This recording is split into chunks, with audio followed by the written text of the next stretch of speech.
अच्छा, तो पिछली वीडियो में हमने ये दो स्टूडेंट्स के रिकॉर्ड्स बना दिए थे और फिर हम उसी ऑब्जेक्ट की इंफॉर्मेशन डिस्प्ले भी कर रहे थे।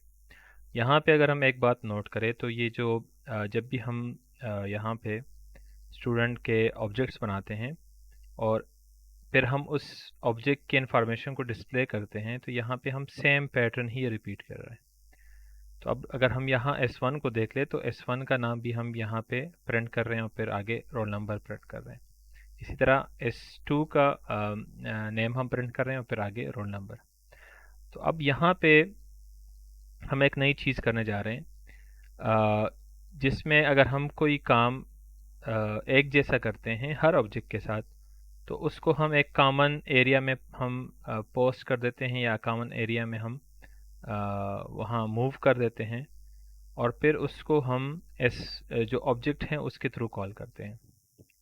तो अगर फॉर एग्जांपल मैं यही काम मैं अगर एक फंक्शन बना दूं क्लास के अंदर, जिसको हम कहते हैं मेंबर फंक्शंस।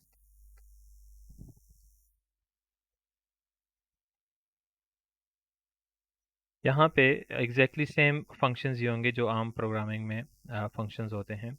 यानी सबसे पहले हम रिटर्न टाइप लिखते हैं, फिर आगे हम अ, जो भी फंक्शन का नेम है वो लिखते हैं। अगर कोई पैरामीटर्स है तो पैरामीटर्स हम लिख लेते हैं और आगे तो ब्रैकेट्स कर्ली ब्रैकेट्स लगा देते हैं। अब यहाँ पे मैंने ये फंक्शन बना दिया जो कि रिटर्न कुछ भी नहीं कर रहा। प्रिंट डिटेल्स नाम रखा है मैंने, और इसमें मैं ये कर दूंगा कि ये फंक्शन जिस ऑब्जेक्ट से भी कॉल हो जाए उसका हम क्या करेंगे, सी आउट करेंगे उसका नेम। अगेन सेम पैटर्न में यहाँ पे मैं जस्ट नेम लिख रहा हूँ। अब यहाँ पे डिफरेंस ये है, यहाँ पे अगर देखें तो यहाँ पे मैं S1 लिख रहा हूँ, यानी मैं साथ में बता रहा हूँ कि आपने जो नेम प्रिंट करना है वो किस ऑब्जेक्ट से लेना है। यहाँ पे चूंकि ये फंक्शन इस क्लास के अंदर है, तो ये जो नेम मैं यूज़ करूँगा डायरेक्ट, तो ये हमेशा ये वाला नाम लेगा। यानी ये जिस ऑब्जेक्ट का भी जो भी ऑब्जेक्ट हमने बनाया हुआ है और उसमें नेम सेट किया हुआ है, वही नेम वो उसको प्रिंट करेगा। ठीक है, और इसी तरह सेम हम रोल नंबर के लिए भी करेंगे।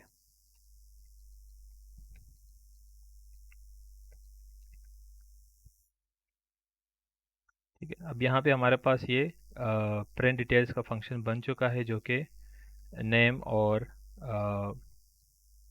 रोल नंबर प्रिंट कर रहा है।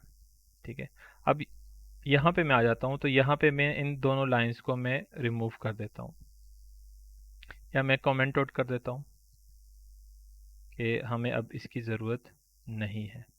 ठीक है, अच्छा, अब इसकी जगह चूंकि मैं S1 में नेम और रोल नंबर सेट कर चुका हूँ, तो जो S1 का ऑब्जेक्ट है उसमें नेम हमारे पास अली आया है, रोल नंबर 20 आया है। इसी तरह S2 में नेम असलम आया है, रोल नंबर 22 है। तो यहाँ पे जब मैं S1 के साथ डिस्प्ले या क्या फंक्शन नाम क्या था, प्रिंट डिटेल्स, ये मैं कॉल करूँगा, तो बेसिकली S1 के अंदर जो नेम हमने अली सेट किया हुआ है वो यहाँ पे नेम उसको अली दिखा देगा। रोल नंबर जो हमने 20 सेट किया हुआ है वो यहाँ पे रोल नंबर 20 दिखा देगा। इसी तरह सेम हम क्या कर लेंगे, S2 के साथ भी हम प्रिंट डिटेल सेट कर लेंगे। इसको मैं एग्जीक्यूट कर लेता हूँ। तो यहाँ पे देखें हमारे पास नेम रोल नंबर डिस्प्ले हो रहे हैं।